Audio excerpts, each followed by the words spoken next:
നമസ്കാരം. Raf talk ഫുട്ബോളിലേക്ക് അവർക്കും സ്വാഗതം. കുറച്ച് മാസങ്ങൾക്ക് മുമ്പ് റോഡ്രിയെ കൊണ്ടുവരിക എന്നുള്ളത് ബാഴ്സലോണയുടെ പ്ലാനിൽ തന്നെ ഉണ്ടായിരുന്നില്ല. ഡെക്കോ തുറന്നു പറയുകയാണ്. അപ്പോൾ പിന്നെ റയൽ മാഡ്രിഡിന് പണി കൊടുക്കുക എന്ന ഉദ്ദേശത്തിൽ മാത്രമാണോ റോഡ്രിയെ കൊണ്ടുവന്നത്? നമുക്കറിയാം, ബാഴ്സയുടെ മധ്യനിരയിൽ നിന്ന് അങ്ങനെ പറയത്തക്ക പോക്കൊന്നും സംഭവിച്ചിട്ടില്ലല്ലോ. മുന്നേറ്റത്തിലാണ് താരങ്ങൾ പോയത്, ഫെറാനും റോബർട്ട് ലെവൻഡോസ്കിയും ഒക്കെ.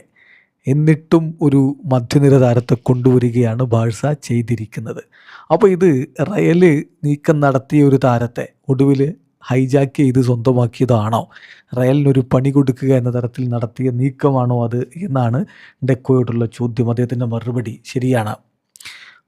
കുറച്ച് മാസങ്ങൾക്ക് മുമ്പ് വരെ ഞങ്ങൾ റോഡ്രിയെ സൈൻ ചെയ്യാൻ കഴിയുമെന്ന് കരുതിയിരുന്നില്ല. അങ്ങനെ ഒരു പോസിബിലിറ്റി ഉള്ളതായി ഞങ്ങൾക്കറിയാമായിരുന്നില്ല. അദ്ദേഹം ഞങ്ങളുടെ പ്ലാനിൻ്റെ ഭാഗമായിരുന്നില്ല. അദ്ദേഹം മാർക്കറ്റിൽ അവൈലബിൾ ആകും എന്ന് ഞങ്ങൾക്ക് അറിയുമായിരുന്നില്ല. അതേസമയം അവൈലബിൾ ആകും, ഒരു ചാൻസ് ഉണ്ട് എന്ന് കണ്ടപ്പോൾ ഞങ്ങൾ വളരെ ഇമ്മീഡിയറ്റ്ലി അദ്ദേഹത്തെ ടീമിലേക്ക് എത്തിക്കാൻ വേണ്ടി തീരുമാനിക്കുകയായിരുന്നു. അദ്ദേഹത്തിന് ഒരുപാട് കാര്യങ്ങൾ ഈ ടീമിന് വേണ്ടി ചെയ്യാൻ കഴിയും എന്ന് വ്യക്തമായതുകൊണ്ടാണ് ടീമിലേക്ക് എത്തിച്ചത്. പിന്നെ റയലിനൊരു പണി കൊടുക്കുക എന്ന ഉദ്ദേശത്തിലാണോ കൊണ്ടുവന്നത്? Did you sign Rodri just piss off Real Madrid എന്ന് ചോദിക്കുമ്പോൾ ഡെക്കോയുടെ മറുപടി ഓഫ് കോഴ്സ് നോട്ട്. അല്ല, അങ്ങനെയല്ല. തീർച്ചയായിട്ടും ഒരു കോമ്പറ്റീഷൻ അവിടെ ഉണ്ടായിരുന്നു. പക്ഷേ ഞങ്ങൾക്കൊരു പ്ലെയറെ മറ്റൊരു ടീമിന് ബുദ്ധിമുട്ടുണ്ടാക്കുക എന്ന തരത്തിലൊന്നും സൈൻ ചെയ്യാൻ പറ്റില്ല.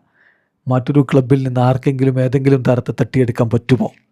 അങ്ങനെ ചിന്തിച്ചാൽ, അങ്ങനെ ചെയ്താൽ അതൊരു മിസ്റ്റേക്ക് ആയിരിക്കും. റോഡ്രി എന്ന് പറഞ്ഞാൽ ലോകത്തെ ബെസ്റ്റ് താരങ്ങളിൽ ഒരാളാണ്, മികച്ച താരങ്ങളിൽ ഒരാളാണ്. അപ്പോൾ തീർച്ചയായിട്ടും അദ്ദേഹത്തിന് ഞങ്ങളുടെ ടീമിന് എന്ത് ഓഫർ ചെയ്യാൻ പറ്റുമെന്നതിനെക്കുറിച്ച് ഞങ്ങൾക്ക് നല്ല ധാരണയുണ്ട്.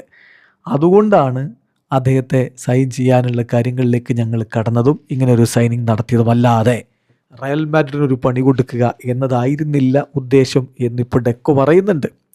പക്ഷെ അതേ ഡെക്കോ തന്നെയല്ലേ പറഞ്ഞത് ഇങ്ങനൊരു പ്ലാൻ ഉണ്ടായിരുന്നില്ല എന്ന്. പിന്നെ പെട്ടെന്ന് ഇവിടുന്ന് പ്ലാൻ വന്നു.